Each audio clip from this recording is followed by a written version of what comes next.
Thank you, Mr. Chairman, and thank you so much for being here. We do appreciate you and the rest of the commission, your hard work, and you're right at the forefront right now. It's really interesting as I listen to the questions. We've all got the same questions, which is good.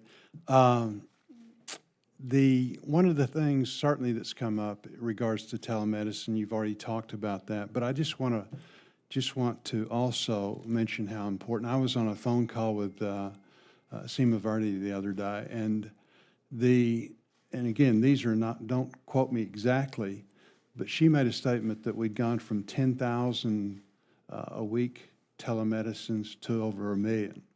So, it is tremendous, increased volume and things. As a provider, I understand how helpful that can be. We've been able to beat down many of the obstacles now. Are you working with CMS and things like? Is there a group that's trying to coordinate this with not only CMS, but then we've got the education component? Mm-hmm. Are we siloed, or do we have a formal working group that's talking about how to get information out there?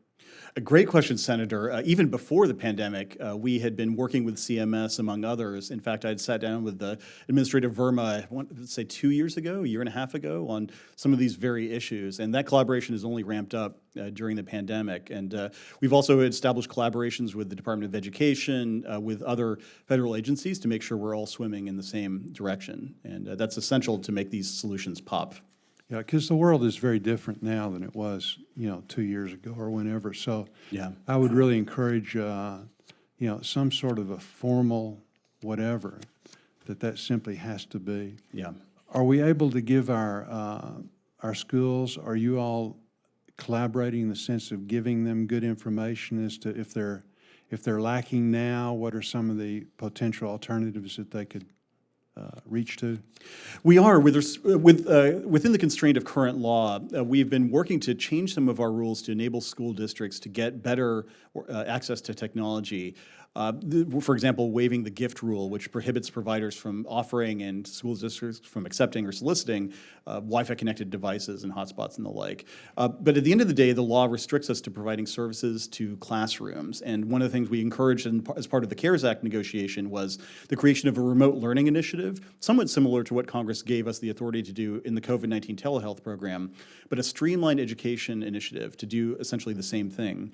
Outside of the constraints of current law, we've also worked with the Department of Education.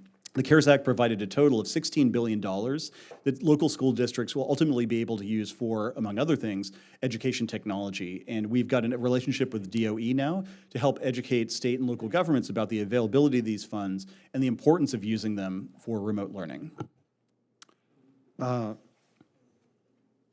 Regarding the RDOF funds, what are some of the potential issues that could delay distribution?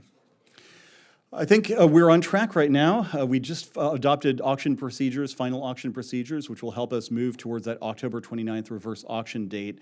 There are some who want to delay this auction for a while, and I understand the concern they've raised about mapping, but if there's an area we know is unserved, we shouldn't wait until we solve maps in different parts of the country. Those folks deserve digital opportunity, and they deserve it now, especially in places like Arkansas and Kansas, and we're committed to meeting the October 29th deadline. Tell me, we've talked about this before, the 6 gigahertz. Yeah.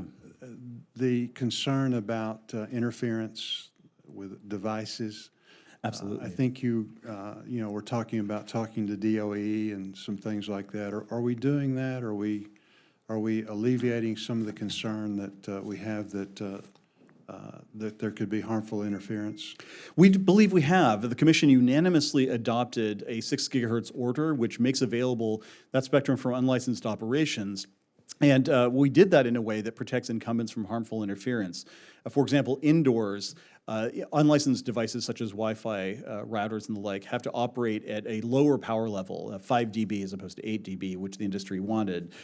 Outdoors, they can operate at standard power, but they have to use an automated frequency coordination mechanism, or AFC.